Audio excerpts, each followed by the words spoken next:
Assalamualaikum warahmatullahi wabarakatuh. Puasa menurut para sufi. Puasa memiliki karakteristik unik dibanding ibadah-ibadah lain. Ia juga memiliki keterikatan dengan hal-hal ruhani. Para sufi membahas secara luas aspek-aspek sufistik puasa, meskipun dia juga mengaitkannya dengan aspek syariat yang merupakan pengantar asasi untuk seluruh ibadah. Kami akan menyampaikan beberapa makna zauqiyah atau cita rasa spiritual tersebut, supaya kita memahami hakikat puasa sebagaimana yang dia dapatkan dari pengalamannya. Tingkatan puasa. Konsep zauqi puasa. Ibnu Arabi bersandar bahwa syariat puasa berlandaskan larangan kepada orang yang berpuasa dari segala tindakan dan perkataan yang merusak puasa. Larangan dalam konsep seperti ini adalah meninggalkan perbuatan, kemudian diibaratkan dengan sifat salbiyah atau menolak sesuatu yang tidak pantas untuk seorang yang berpuasa. Oleh karenanya, puasa adalah menahan dan meningkat, yaitu menahan perbuatan yang pada hakikatnya adalah meninggalkan.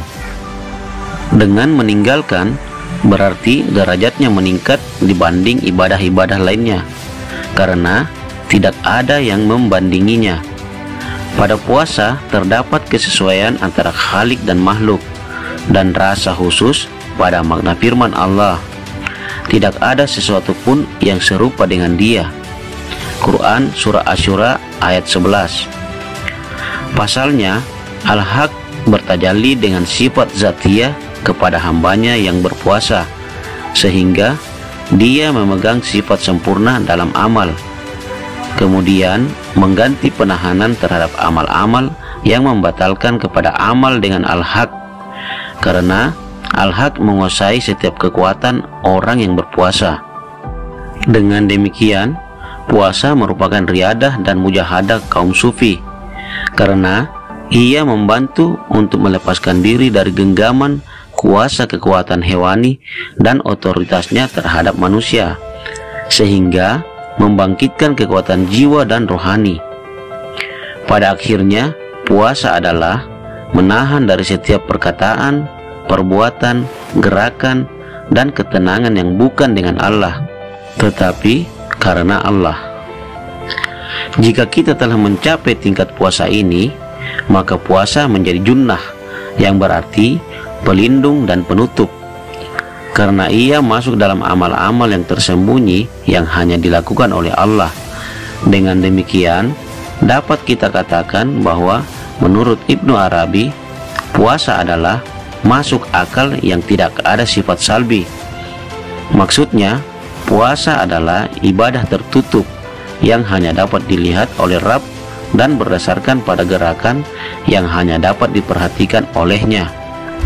Dengan demikian, hubungan pada puasa adalah hubungan khusus antara Khalik dan makhluk yang tidak dapat dilihat kecuali oleh keduanya. Hal itu bisa diambil dari khawatir yang dipengaruhi oleh firman Allah, "Tidak ada sesuatu pun yang serupa dengan Dia."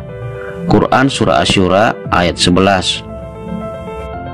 Dari penjelasan di atas dapat dipahami bahwa puasa didasarkan pada penyelisihan terhadap kebutuhan-kebutuhan manusiawi. Kemudian muncul pengaruh-pengaruh Al-Haq kepada orang yang berpuasa, yaitu Al-Haq menguasai kekuatannya dan bertajalli kepadanya dengan zat ilahiyah. Di sini, seorang yang berpuasa dapat disifati bahwa dia memiliki puasanya dan berhak mendapat sifat samdaniyah. Tetapi Al-Haq mengambil sifat ini darinya dan menambahkannya kepada dirinya dan berkata, kecuali puasa, karena ia adalah milikku. Tansi dari sifat makan hanya milik Allah yang merupakan tansi mutlak.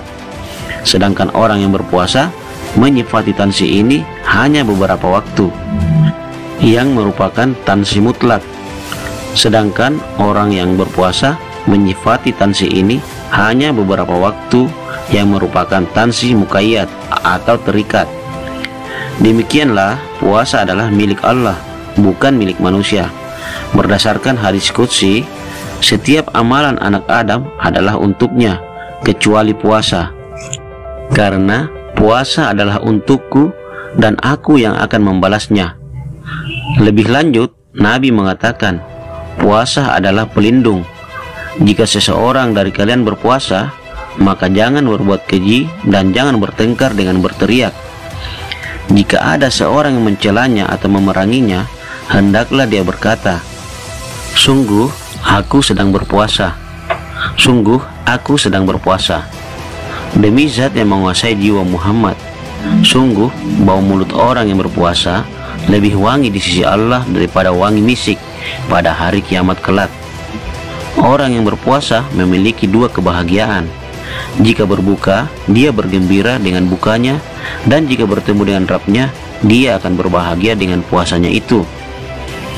Dari hadis di atas, jelas bahwa orang puasa memiliki dua kebahagiaan. Orang yang menggapai hakikat dan mencermati rahasia-rahasia puasa dapat menyaksikannya.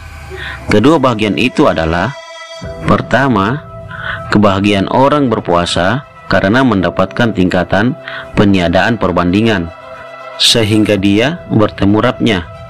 Maka al-haq adalah yang melihat sekaligus yang dilihat, karena orang yang berpuasa jauh dari alam dan agyar, serta dia kembali kepada Allah.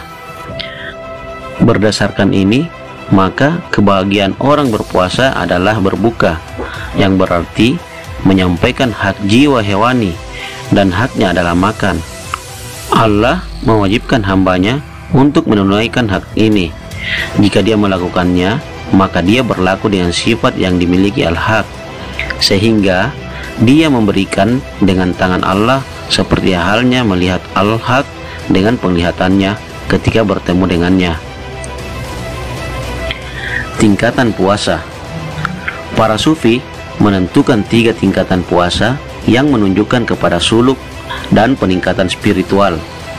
Ibnu Arabi juga menyatakan hal tersebut. Pertama, puasa umum bersifat lahir, berdasarkan syariat yang kita lakukan untuk beribadah kepada Allah. Puasa ini untuk kaum awam. Yang kedua, puasa jiwa. Karena jiwa merupakan cermin tubuh, puasa ini untuk kehalangan khusus yang disebutkan oleh Suhrawardi Al-Baghdadi.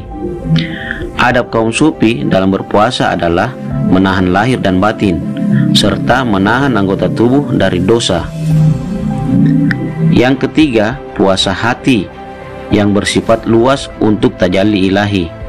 Puasa tingkat ini adalah tidak mengisinya dengan selain Allah. Jika menempatkan selain Allah padanya, maka itu adalah bukanya. Hati wajib berpuasa karena memprioritaskan Rabbnya. Tingkatan ini dikhususkan untuk kalangan khususnya khusus. At-Tahanwi menyatakan bahwa tingkatan ini menunjukkan kepada perbuatan hati yang menahan dari segala keinginan rendah, segala perkara dunia, dan segala sesuatu selain Allah. Pembagian puasa. Ibnu Arabi membagi puasa seperti berikut. Pertama, puasa syariat wajib, yaitu puasa pada bulan Ramadan atau puasa di hari yang lain untuk mengganti puasa wajib bagi musafir atau orang-orang yang sakit. Begitu juga puasa untuk kafarat dan nazar, semuanya wajib. Yang kedua, puasa sunnah. Di antaranya puasa yang terikat dengan waktu seperti puasa bid, puasa Senin Kamis, dan lainnya. Ada juga puasa yang terikat dengan keadaan seperti puasa Daud, sehari berpuasa dan sehari buka. Ibnu Arabi menyatakan bahwa puasa ini adalah puasa paling lurus. Ada juga puasa yang tidak terikat dengan waktu, yaitu puasa yang dilakukan seseorang kapanpun dia mau sebagai tambahan untuk puasanya. Dari hal di atas terlihat jelas bahwa Ibnu Arabi membagi puasa berdasarkan Al-Quran dan Sunnah Nabi. Namun, hal ini tidak menghalanginya untuk menunjukkan kepada kita isyarat zauqiyah dan pancaran cahaya nuraninya yang menghubungkan antara syariat dan hakikat. Kami akan menjelaskannya di bagian berikutnya. Demikianlah konsep puasa menurut Ibnu Arabi. Semoga bermanfaat. Assalamualaikum warahmatullahi wabarakatuh.